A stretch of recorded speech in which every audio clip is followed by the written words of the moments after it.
നിലമ്പൂർ നിയമസഭാ ഉപതെരഞ്ഞെടുപ്പ് രാഷ്ട്രീയ പോരാട്ടം എന്ന് പറഞ്ഞുകൊണ്ടാണ് ഇവിടുത്തെ പ്രധാനപ്പെട്ട രണ്ട് മുന്നണികളും ആരംഭിച്ചത്. പക്ഷേ രാഷ്ട്രീയ പോരാട്ടം അവസാനിപ്പിച്ച് മതപരമായ പോരാട്ടമാക്കി ഈ നിയമസഭാ ഉപതെരഞ്ഞെടുപ്പിനെ മാറ്റാനാണ് LDFും UDFും പരിശ്രമിക്കുന്നത്. ഒരു തെരഞ്ഞെടുപ്പിൽ രാഷ്ട്രീയമായി ചർച്ച ചെയ്യപ്പെടേണ്ട ഒരു വിഷയവും ചർച്ച ചെയ്യാൻ LDFും തയ്യാറാകുന്നില്ല, UDFും തയ്യാറാകുന്നില്ല. അതിനു പകരം വോട്ട് ബാങ്ക് രാഷ്ട്രീയത്തെ മുൻനിർത്തിക്കൊണ്ടുള്ള മതപരമായിട്ടുള്ള വിഷയങ്ങളും മതസംഘടനകളുമായി ബന്ധപ്പെട്ട വിഷയങ്ങളും ചർച്ച ചെയ്യാനാണ് ഈ തെരഞ്ഞെടുപ്പിലുടനീളം മുന്നണികളും സ്ഥാനാർത്ഥികളും എല്ലാവരും തയ്യാറാകുന്നു. നിലമ്പൂരിൽ ഉപതെരഞ്ഞെടുപ്പ് വരുന്ന സാഹചര്യം നമുക്ക് എല്ലാവർക്കും അറിയാം. ഇവിടുത്തെ MLA ആയിട്ടുള്ള PV അൻവർ നിയമസഭാംഗത്വം രാജിവെക്കുന്ന സന്ദർഭത്തിൽ ഉയർത്തിയിട്ടുള്ള ചില പ്രശ്നങ്ങളുണ്ടായിരുന്നു. ആ പ്രശ്നങ്ങളൊന്നും ഈ നിയമസഭാ ഉപതെരഞ്ഞെടുപ്പിൽ ചർച്ച ചെയ്യാൻ LDFും UDFും തയ്യാറാകുന്നില്ല. ഒരളവോളം വിഷയങ്ങൾ ഉയർത്തിയിട്ടുള്ള അന്നത്തെ MLA PV അൻവറും തയ്യാറാകുന്നില്ല. PV അൻവർ അന്ന് MLA സ്ഥാനം രാജിവെക്കും മുമ്പ് സംസ്ഥാന ഭരണകൂടത്തിനെതിരായി ഉയർത്തിയിട്ടുള്ള ഏറ്റവും പ്രധാനപ്പെട്ട ആരോപണം മലപ്പുറം ജില്ല കേന്ദ്രീകരിച്ചുകൊണ്ട് നടക്കുന്ന കോടിക്കണക്കിന് രൂപയുടെ സ്വർണ്ണക്കടത്തുമായി ബന്ധപ്പെട്ടുകൊണ്ടുള്ളതായിരുന്നു. എന്തേ ഈ തെരഞ്ഞെടുപ്പിൽ ആ വിഷയം ചർച്ച ചെയ്യാൻ, ആ വിഷയം ഏറ്റെടുക്കാൻ UDF തയ്യാറാക്കാത്തത്?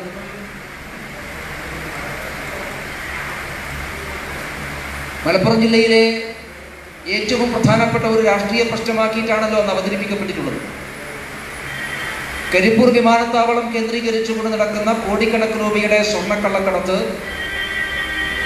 പോലീസും കസ്റ്റംസിലെ ചില ഉദ്യോഗസ്ഥന്മാരും ചേർന്നുകൊണ്ട് CPMന്റെ രാഷ്ട്രീയ സ്വാധീനം വർദ്ധിപ്പിക്കാൻ വേണ്ടി ഉപയോഗപ്പെടുത്തുന്നു എന്നുള്ള ഏറ്റവും പ്രധാനപ്പെട്ട ഒരു ആരോപണം അന്ന് PV അൻവർ ഉന്നയിച്ചിരുന്നു. അത് CPMന് മാത്രമല്ല, ഈ ജില്ലയിലെ ചില മുസ്ലിം ലീഗ് നേതാക്കന്മാർക്കും ഈ സ്വർണ്ണക്കള്ളക്കടത്തിൽ പങ്കുണ്ട് എന്ന് ഭംഗ്യന്തരേണ PV അൻവർ അന്ന് സൂചിപ്പിച്ചതാണ്. എന്തുകൊണ്ടാണ് അതിനുശേഷം നടക്കുന്ന ഒരു നിയമസഭാ ഉപതെരഞ്ഞെടുപ്പിൽ ഈ വിഷയം ചർച്ച ചെയ്യപ്പെടാതെ പോകുന്നത്? LDF ആ വിഷയം സൗകര്യപൂർവ്വം മറന്ന് നമുക്ക് മനസ്സിലാക്കാം. കാരണം അന്ന് മുഖ്യമന്ത്രിക്കും മുഖ്യമന്ത്രിയുടെ പൊളിറ്റിക്കൽ സെക്രട്ടറിക്കുമെതിരായി ഉയർന്നു വന്നിട്ടുള്ള ആരോപണമായിരുന്നു. പക്ഷേ ഈ ആരോപണം എന്തുകൊണ്ടാണ് UDF ഏറ്റെടുക്കാത്തത്? PV അൻവർ ഉന്നയിച്ചിട്ടുള്ള ഈ വിഷയം അദ്ദേഹം രാജിവെച്ചതിന് ശേഷം നടക്കുന്ന ഒരു നിയമസഭാ ഉപതെരഞ്ഞെടുപ്പിൽ സജീവമാക്കി നിർത്താൻ, ആ വിഷയം ഏറ്റെടുക്കാൻ, ആ വിഷയം അവതരിപ്പിക്കാൻ എന്തുകൊണ്ടാണ് UDF തയ്യാറാകാത്തത് എന്ന ചോദ്യം ജനങ്ങളുടെ മുമ്പാകെയുണ്ട്. അപ്പം ഇതെല്ലാവരും ബോധപൂർവം മറക്കുകയാണ്. അത്തരം സുപ്രധാനമായിട്ടുള്ള പ്രശ്നങ്ങൾ ചർച്ച ചെയ്യുന്നതിന് പകരം നമ്മുടെ നിലമ്പൂരിൻ്റെയോ മലപ്പുറം ജില്ലയുടെയോ പൊതുവികസനവുമായി ബന്ധപ്പെട്ട വിഷയങ്ങൾ ചർച്ച ചെയ്യുന്നതിന് പകരം കഴിഞ്ഞ 2 ആഴ്ചക്കാലമായി ഈ മണ്ഡലത്തിലുടനീളം LDFും UDFും മതസംഘടനകളുമായി ബന്ധപ്പെട്ടുകൊണ്ടുള്ള വിഷയങ്ങൾ ചർച്ച ചെയ്യുകയാണ്. മലപ്പുറത്ത് മതം മാത്രമേ പറയാവൂ എന്നൊരു നിലപാടിലേക്ക് LDFും UDFും എത്തിയിട്ടുണ്ടോ? മതമല്ലാത്ത ഒന്നും മലപ്പുറത്ത് പറഞ്ഞാൽ ഞങ്ങൾ ജയിക്കില്ല, വോട്ട് കിട്ടില്ല എന്ന വിശ്വാസം LDFിനും UDFിനും ഉണ്ടോ? എന്തുകൊണ്ടാണ് വികസനത്തെക്കുറിച്ച് പറയാൻ LDFും UDFും തയ്യാറാക്കാത്തത്? നിലമ്പൂരിൻ്റെ വികസനത്തെക്കുറിച്ച് ആരോഗ്യകരമായ ഏതെങ്കിലും ഒരു ചർച്ച ഈ തെരഞ്ഞെടുപ്പിൽ ഉയർത്താൻ LDFും UDFും തയ്യാറാകുന്നില്ലല്ലോ. ആ പ്രശ്നം ഉയർത്തിയാൽ രണ്ടു കൂട്ടരും പ്രതിക്കൂട്ടിലാകും എന്നവർക്ക് നന്നായിട്ടറിയാം. അതുകൊണ്ടാണ് ഈ തെരഞ്ഞെടുപ്പിൽ മതമൗലികവാദ സംഘടനകളെയും തീവ്രവാദ സംഘടനകളെയും കൂട്ടിപ്പിടിച്ചുകൊണ്ട് ഈ മണ്ഡലത്തിലെ ബഹുഭൂരിപക്ഷം വരുന്ന മുസ്ലിം വോട്ടുകൾ ലാക്കാക്കിക്കൊണ്ടുള്ള നഗ്നമായിട്ടുള്ള വർഗീയ പീഡന രാഷ്ട്രീയത്തിന്, മതാത്മക രാഷ്ട്രീയത്തിന് ഈ രണ്ട് മുന്നണികളും തയ്യാറാകുന്നു. വികസനത്തിൻ്റെ രാഷ്ട്രീയത്തിന് പകരം മതാത്മക രാഷ്ട്രീയം കൊണ്ടുവരാനാണ് UDF ആയാലും LDF ആയാലും പരിശ്രമിക്കുന്നത്. അതുകൊണ്ടാണ് ജമാഅത്തെ ഇസ്ലാമിയുമായി UDFും PDPയുമായിട്ട് LDFും കൈകോർത്ത് വിടുന്നത്. രണ്ട് മുന്നണി നേതാക്കന്മാരും ഇതിന് ന്യായീകരണമായി പറയുന്നത് മലയാളികളുടെ സാമാന്യ ബുദ്ധിയെ പരിഹസിക്കുന്ന രീതിയിലാണ്. ഇന്നലെ CPMന്റെ ബഹുമാനപ്പെട്ട സെക്രട്ടറി MV ഗോവിന്ദൻ മാഷ് PDP ബന്ധത്തെ ന്യായീകരിച്ചുകൊണ്ട് പറഞ്ഞത് പഴയ PDP അല്ല, പുതിയ PDP എന്നാണ്. എന്താണ് പഴയതും പുതിയതും തമ്മിലുള്ള വ്യത്യാസമെന്ന് കൂടി ഗോവിന്ദൻ മാഷ് പറയണം. ഗോവിന്ദൻ മാഷ്ക്ക് പല മാറ്റങ്ങളും വന്നിട്ടുണ്ട്. പക്ഷെ PDPക്ക് എന്തെങ്കിലും മാറ്റം വന്നിട്ടുള്ളത് നമുക്കറിയില്ല. ഇനി PDPക്ക് മാറ്റം വന്നു എന്ന് ഗോവിന്ദൻ മാഷ്ക്ക് വല്ല ബോധ്യമുണ്ടെങ്കിൽ ആ മാറ്റം എന്താണ് എന്ന് ജനങ്ങളോട് പറയാനുള്ള ബാധ്യത CPM നേതൃത്വത്തിനില്ലേ, ഗോവിന്ദൻ മാഷ്ക്കില്ലേ? PDP ആരംഭിച്ചത് മുതൽ അവർ സ്വീകരിച്ച ഏതെങ്കിലും ഒരു നിലപാട് അവർ മാറ്റിയിട്ടുണ്ടോ? കോയമ്പത്തൂർ ബോംബ് സ്ഫോടനത്തെ PDP തള്ളിപ്പറഞ്ഞിട്ടുണ്ടോ? കളമശ്ശേരി ബസ് കത്തിന്റെ വിഷയത്തിൽ PDP തള്ളിപ്പറഞ്ഞിട്ടുണ്ടോ? തടിയണ്ടവൻ നസീർ എന്ന് പറയുന്ന തീവ്രവാദിയെ PDP തള്ളിപ്പറഞ്ഞിട്ടുണ്ടോ? ഏത് കാര്യമാണ് PDP തള്ളിപ്പറഞ്ഞിട്ടുള്ളത്? അബ്ദുൽ നാസർ മദനിക്കെതിരായി കർണാടകയിൽ രജിസ്റ്റർ ചെയ്യപ്പെട്ട കേസുകൾ, ആ കേസുകളെല്ലാം ഇപ്പോഴും നിലനിൽക്കുകയാണല്ലോ. കോൺഗ്രസ് ആണല്ലോ കർണാടക ഭരിക്കുന്നത്. ഇതിലൊന്നും ഒരു മാറ്റവും വന്നിട്ടില്ലല്ലോ. പിന്നെ എങ്ങനെയാണ് PDP മാറിയെന്ന് CPM പറയുക? മാത്രമല്ല, വിചിത്രമായിട്ടുള്ള വാദം ഉയർത്തുന്നത് PDP പീഡിക്കപ്പെട്ടവരുടെ പാർട്ടി എന്നാണ്. ആ വാദത്തിന്റെ അർത്ഥം എന്താണ് എന്ന് എത്ര ആലോചിച്ചിട്ട് മനസ്സിലാക്കുന്നില്ല. ഗോവിന്ദൻ മാഷ് പാർട്ടി ക്ലാസ് എടുത്തത് പോലെ പൊതുജനങ്ങളോട് സംസാരിക്കരുത്. ആരാണ് PDP പീഡിപ്പിച്ചത്? അബ്ദുൽ നാസർ മദനിയുടെയും PDPയുടെയും പീഡനത്തിന് വിധേയരായിട്ടുള്ള ധാരാളം ആളുകൾ കേരളത്തിനകത്തും പുറത്തുമുണ്ട്. അതുകൊണ്ടാണല്ലോ നിങ്ങൾ തന്നെ അബ്ദുൽ നാസർ മദനിയെ പിടിച്ചുകൊടുത്തത്. ആദ്യം തമിഴ്നാട് സർക്കാരിന് അബ്ദുൽ നാസർ മദനിയെ പിടിച്ചുകൊടുത്തത് നയനാർ സർക്കാരാണ്. കർണാടക സർക്കാരിന് അബ്ദുൽ നാസർ മദനിയെ പിടിച്ചുകൊടുത്തത് അതിനുശേഷം വന്ന LDF ഗവൺമെന്റാണ്. അങ്ങനെ തമിഴ്നാട് സർക്കാരിനും കർണാടക സർക്കാരിനും അബ്ദുൽ നാസർ മദനിയെ പിടിച്ചുകൊടുക്കാൻ CPM ഗവൺമെന്റുകൾ തയ്യാറാകുമ്പോൾ അന്ന് ഉയർന്നിട്ടുള്ള ഏതെങ്കിലും ഒരു കേസുകൾ ഇപ്പോൾ ക്യാൻസൽ ചെയ്തിട്ടുണ്ടോ? അൻവാർശേരിയിൽ മദനി താമസിക്കുന്ന വീട് കർണാടകയിൽ വന്നിട്ടുള്ള പോലീസ് സംഘം വളഞ്ഞ് മദനിയെ പിടിക്കുമ്പോൾ അങ്ങനെ പിടിക്കാൻ മദനിക്ക് സഹായകരമായ കർണാടക പോലീസിനെ സഹായിച്ചത് അന്ന് LDFന്റെ ഗവൺമെന്റ് അല്ലേ? അന്ന് മദനിക്കെതിരായി ഉയർത്തിയിട്ടുള്ള ഈ കുറ്റപത്രത്തിലെ ഏതെങ്കിലും വകുപ്പുകൾ ഇല്ലാതായിട്ടുണ്ടോ? ആ കേസ് ഇല്ലാതായിട്ടുണ്ടോ? പിന്നെ എന്തടിസ്ഥാനത്തിലാണ് അബ്ദുൽ നാസർ മദനിയും PDPയും മാറിയെന്ന് ഈ ഗോവിന്ദൻ മാഷ് പറയുന്നത്? എന്തു മാറ്റമാണ് അദ്ദേഹത്തിന് ബോധ്യമായിട്ടുള്ളത്, അദ്ദേഹത്തിന്റെ പാർട്ടിക്ക് ബോധ്യമായിട്ടുള്ളത് എന്ന് പറയാൻ തയ്യാറാക്കണം. ഇത് തന്നെയാണ് ജമാഅത്തെ ഇസ്ലാമിയുടെ കാര്യത്തിലുള്ളത്. ജമാഅത്തെ ഇസ്ലാമി മതരാഷ്ട്രവാദം ഉപേക്ഷിച്ചു എന്നാണ് ബഹുമാനപ്പെട്ട പ്രതിപക്ഷ നേതാവ് കണ്ടെത്തിയിട്ടുള്ളത്. ആരാണ് അദ്ദേഹത്തിന് ഈ ഉപദേശം കൊടുത്തത്? VD സതീശന്റെ ചെവിയിൽ ഏത് ജമാഅത്തെ ഇസ്ലാമി നേതാവാണ് പോയി പറഞ്ഞത് ഞങ്ങൾ മതരാഷ്ട്രവാദം ഉപേക്ഷിക്കുന്നു?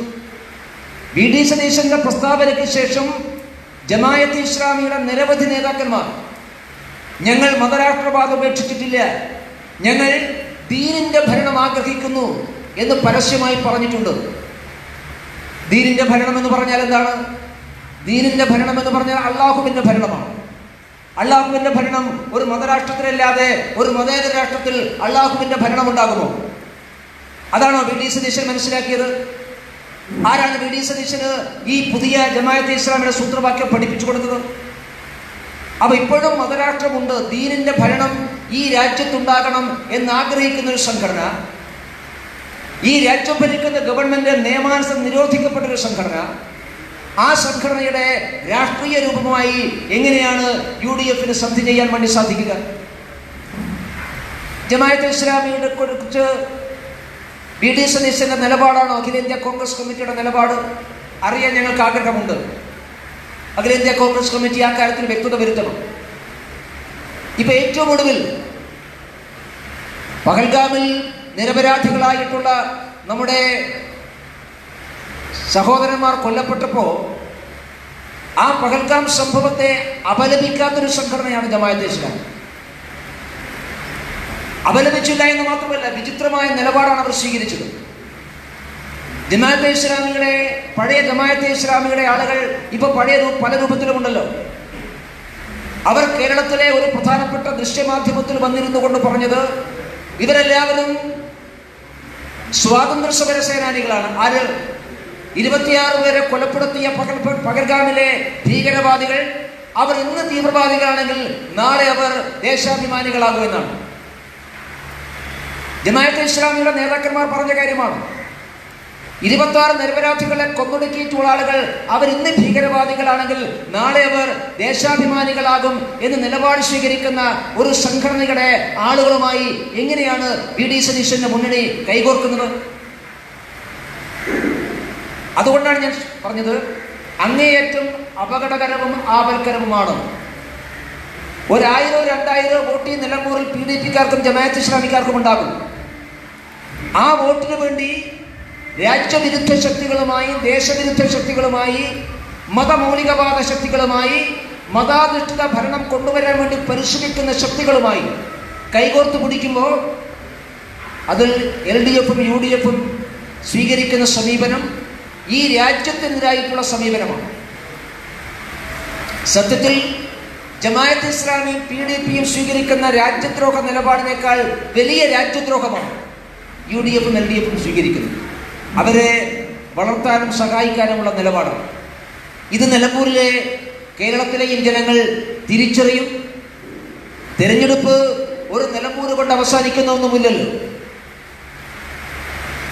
ഈ UDFും LDFും സ്വീകരിക്കുന്ന ഈ മതാത്മകമായിട്ടുള്ള നിലപാട് കേരളത്തിലുടനീളം ചോദ്യം ചെയ്യപ്പെടുക തന്നെ ചെയ്യും. ജമാഅത്തെ ഇസ്ലാമിയുമായി കൈകോർത്ത് പിടിക്കുന്ന വി ഡി സതീശന്റെയും UDFിന്റെ നിലപാടിന് അവർ മറുപടി പറയേണ്ടി വരിക കേരളത്തിൽ മാത്രമായിരിക്കില്ല, ഈ രാജ്യം മുഴുവനും കോൺഗ്രസ് അതിന് മറുപടി പറയേണ്ടതായിട്ട് വരും. നിലമ്പൂർ തെരഞ്ഞെടുപ്പ് ഒരാഴ്ച കഴിഞ്ഞാൽ അവസാനിക്കും. പക്ഷേ ഈ അപകടകരമായിട്ടുള്ള പ്രവണതയെ ചോദ്യം ചെയ്യാൻ കേരളത്തിലെയും ഈ രാജ്യത്തിലെയും ജനങ്ങൾ തയ്യാറാകും. ഞങ്ങൾ ഈ തെരഞ്ഞെടുപ്പിൽ വികസനത്തിന്റെ രാഷ്ട്രീയമാണ് ഉയർത്തിപ്പിടിക്കുന്നത്. ഞങ്ങൾ നിലമ്പൂരിന്റെയും മലപ്പുറത്തിന്റെയും വികസനത്തെക്കുറിച്ചാണ് സംസാരിക്കുന്നത്. ഞങ്ങൾ ദേശീയ ജനാധിപത്യ സഖ്യം ഈ മലയോര മണ്ഡലത്തിന്റെ വികസനം ഉയർത്തിപ്പിടിച്ചുകൊണ്ടുള്ള ഒരു പുതിയ വികസന നിലമ്പൂരിന് വേണ്ടിയിട്ടുള്ള മുദ്രാവാക്യമാണ് ജനങ്ങൾക്കിടയിൽ പ്രചരിപ്പിക്കാൻ ആഗ്രഹിക്കുന്നത്. ഞങ്ങൾ ഈ രണ്ട് മുന്നണി നേതൃത്വത്തെയും, ബഹുമാനപ്പെട്ട മുഖ്യമന്ത്രിയെയും പ്രതിപക്ഷ നേതാവിനെയും ഒരു പരസ്യ സംവാദത്തിന് വെല്ലുവിളിക്കുന്നു. ഈ നിലമ്പൂരിനും മലപ്പുറത്തിനും കഴിഞ്ഞ 3 പതിറ്റാണ്ടിലേറെ കാലമായി നിങ്ങൾ നൽകിയിട്ടുള്ള വികസനത്തിന്റെ 10 മടങ്ങ് വികസനം ഈ നിലമ്പൂരിലും മലപ്പുറത്തും കഴിഞ്ഞ 10 വർഷമായി നരേന്ദ്രമോദി ഗവൺമെന്റ് കൊടുത്തിട്ടുണ്ട്. ഞങ്ങൾ മലപ്പുറം ജില്ലയിലെ ചെറിയൊരു പാർട്ടിയാണ്. ഞങ്ങൾക്ക് ഈ മലപ്പുറം ജില്ലയിൽ നിന്ന് രാഷ്ട്രീയമായ വിജയങ്ങളൊന്നും ഉണ്ടാക്കാൻ സാധിച്ചിട്ടില്ല. പക്ഷെ ഈ ജില്ലയ്ക്ക് കേരളത്തിലെ ഏത് ജില്ല നിങ്ങൾ പരിശോധിച്ചാലും ആ ജില്ലയേക്കാൾ കൂടുതൽ കേന്ദ്ര സഹായം കിട്ടിയിട്ടുള്ളത് മലപ്പുറം ജില്ലക്കാണ്. കേന്ദ്രാവിഷ്കൃത പദ്ധതികൾ ഏറ്റവും കൂടുതൽ വന്നിട്ടുള്ളത് മലപ്പുറം ജില്ലയിലാണ്. വിദ്യാഭ്യാസ രംഗത്തും ആരോഗ്യ രംഗത്തും അടിസ്ഥാന സൗകര്യ മേഖലയിലും ഏറ്റവും കൂടുതൽ പണം നിക്ഷേപിക്കപ്പെട്ട ജില്ല അത് മലപ്പുറം ജില്ലയാണ്. ആ പണം നിക്ഷേപിച്ചത് LDFും UDFും അല്ല, നരേന്ദ്രമോദി ഗവൺമെന്റാണ്. മലപ്പുറത്തെയും നിലമ്പൂരിലെയും ജനങ്ങൾ തിരിച്ചറിയണം ആരാണ് സഹായിച്ചത്. ഈ ജില്ലയിൽ മൃഗീയ ഭൂരിപക്ഷമുള്ള മുസ്ലിം ലീഗിന് നിരവധി പ്രാവശ്യം കേരളത്തിൽ അധികാരത്തിൽ വരാൻ അവസരം കിട്ടിയിട്ടും മുസ്ലിം ലീഗ് മലപ്പുറം ജില്ലയ്ക്ക് കൊടുത്തതിനേക്കാൾ കൂടുതൽ മലപ്പുറം ജില്ലയെ സഹായിച്ചത് ഈ രാജ്യം ഭരിക്കുന്ന നരേന്ദ്രമോദി ഗവൺമെന്റാണ്. 9 വർഷക്കാലം ഈ മണ്ഡലത്തെ പ്രതിനിധാനം ചെയ്യാൻ LDFിന് അവസരമുണ്ടായിട്ട് LDF ഗവൺമെന്റ് നിലമ്പൂരിന് കൊടുത്തതിന്റെ 10 ഇരട്ടി ഈ നിലമ്പൂരിന് മലപ്പുറം ജില്ലയ്ക്ക് കൊടുത്തിട്ടുള്ളത് നരേന്ദ്രമോദി ഗവൺമെന്റാണ്. അതുകൊണ്ട് ഞങ്ങൾ ജനങ്ങളുടെ മുമ്പാകെ നരേന്ദ്രമോദി ഗവൺമെന്റ് മുമ്പോട്ട് വെച്ചിട്ടുള്ള വികസന പ്രവർത്തനം ഉയർത്തിപ്പിടിച്ചുകൊണ്ട് UDF-നെയും LDF-നെയും മതാത്മക രാഷ്ട്രീയത്തിനായിട്ടുള്ള നിലപാട് സ്വീകരിച്ചുകൊണ്ടാണ് ഈ തിരഞ്ഞെടുപ്പിൽ മത്സരിക്കുന്നത്. ഞങ്ങൾക്ക് നല്ല ആത്മവിശ്വാസമുണ്ട്. ഈ മലയോര മേഖലയിലെ ജനങ്ങൾ ഒരു മാറ്റമുണ്ടാകണം എന്നവർ ആഗ്രഹിക്കുന്നുണ്ട്. UDF-നെയും LDF-നെയും ഈ കാപട്യം അവർ തിരിച്ചറിയുന്നുണ്ട്. അത് ദേശീയ ജനാധിപത്യ ശക്തിത്തിന് അനുകൂലമായി മാറും എന്നുള്ള ശുഭാപ്തി വിശ്വാസമാണ് ഈ മണ്ഡലത്തിലെ ജനങ്ങൾ പ്രകടിപ്പിക്കുന്നത്. അതിനനുസരിച്ചുള്ള ഒരു വിധിയെഴുത്തുണ്ടാകും എന്ന് ഞങ്ങൾ ആഗ്രഹിക്കുകയാണ്.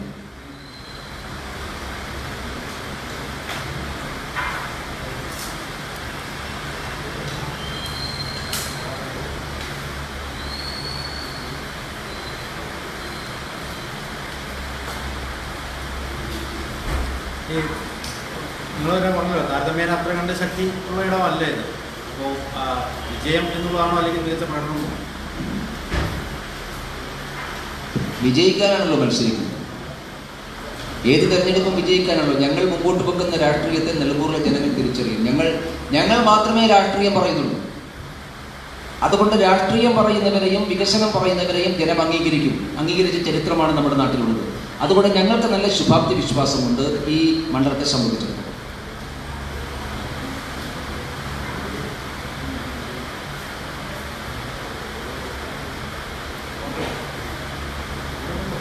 അപ്പോൾ എല്ലാവർക്കും നന്ദി, സന്തോഷം.